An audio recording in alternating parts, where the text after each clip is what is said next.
Welcome back, deep divers. You know the drill. We're diving deep, getting you informed, no time wasted. Today, we're tackling a topic that's, well, kind of close to home. Literally. Right under our noses, you could say. Exactly. We're talking about those trees, the ones we see every day, the ones that seem so harmless. Harmless? Not exactly. In fact, they're causing a whole lot of trouble. We're talking invasive alien trees in Pretoria. And we're basing this deep dive on some seriously in-depth research from, get this, tree fellers near me. Who knew those guys were such a fountain of knowledge? Turns out they're not just about chopping down trees. They know their stuff, especially when it comes to the impact these alien invaders are having on Pretoria's environment, our precious water, even our property values. So before we get into the nitty-gritty, let's set the scene. What exactly are we talking about when we say invasive alien trees? Okay, imagine this. A tree, not from around here, shows up. Maybe someone planted it, maybe a seed hitched a ride. It finds Pretoria, loves it, and decides to, well, take over. This sounds a bit like a botanical house guest who overstays their welcome. That's a good way to put it. The problem is, these trees don't play nice. They're aggressive, they outcompete our native plants for everything, sunlight, water, you name it. They're disrupting the whole ecosystem. So it's not just about them being foreign, it's about them being bullies, right? Pushing the locals out of the way. Exactly. And in Pretoria, we've got a few repeat offenders. Eucalyptus, wattle, pine, they're everywhere. And they might look pretty, but don't let that fool you. Yeah, I was going to say, those are familiar sights. Eucalyptus, wattle, pine. It's kind of hard to imagine them as the bad guys. So let's break it down, tree by tree. Starting with eucalyptus, what's the main issue? Well, think about it. Eucalyptus trees, they grow fast, right? Like really fast. Yeah. And all that growth needs fuel. What's their fuel? Water. Lots and lots of water. Oh, so they're like those friends who always finish their drink first. Yeah, but on a massive scale. A single mature eucalyptus can gulp down hundreds of liters of water a day. And when you've got whole areas infested, well, you can see how that puts a strain on our water resources, especially here in Pretoria. Hundreds of liters a day. That's like a whole bathtub full, times 10.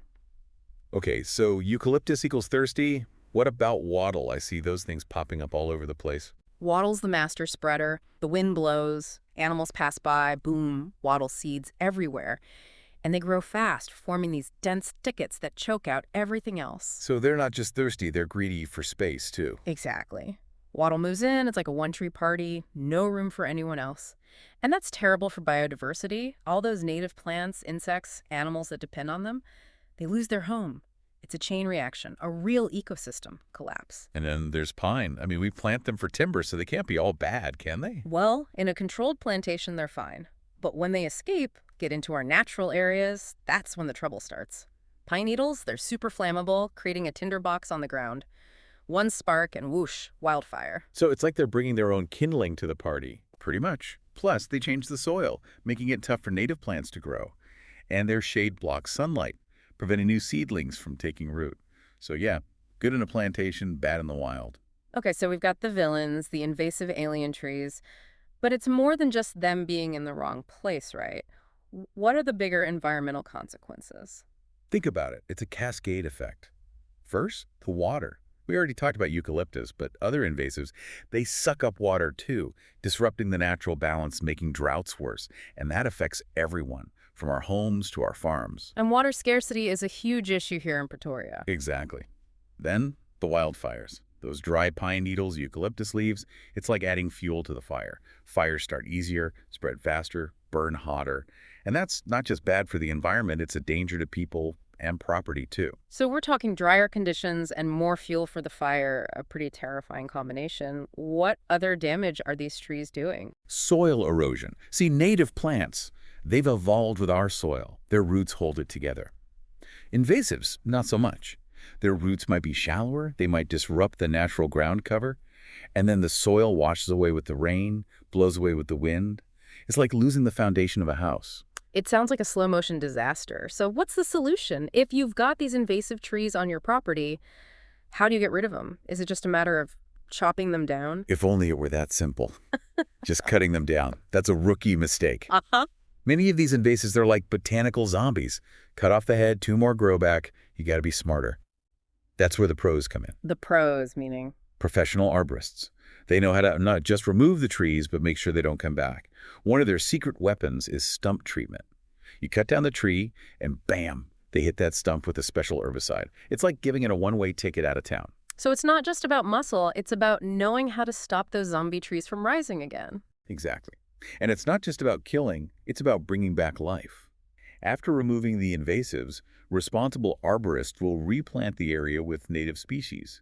It's like restoring the balance, giving the ecosystem a fighting chance to recover. So it's eliminate, prevent, come back, and restore. Sounds like a delicate operation. What are the risks if someone decides to go DIY on this? Well, first off, safety. Those trees are big, they've got branches that can fall, you need the right equipment and know-how. Then there's the effectiveness.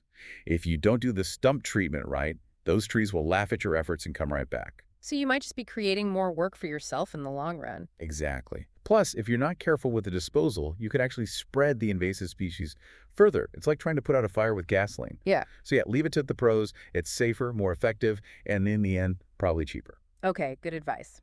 So let's shift gears a bit. What can our listeners do proactively to prevent the spread of these invasive trees? Well, the first thing is awareness. Take a walk around your property. Do you see any of these invaders starting to take hold? Catching them early is key. It's like weeding your garden, but for trees. So be vigilant. Know your enemy. Right.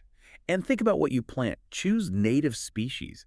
They belong here. They support our local ecosystem.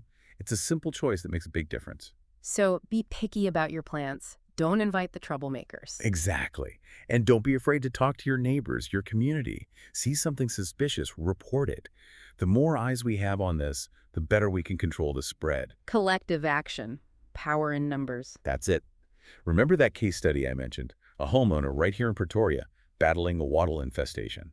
Those trees were not just an eyesore, they were sucking the water table dry, affecting the homeowner's borehole. So a real tangible impact on their water supply. Absolutely. They called in the pros, removed the wattles, treated the stumps, replanted with natives. The result: the property looked better, the water cable recovered, and they stopped the spread of those invasive wattles. A win-win-win.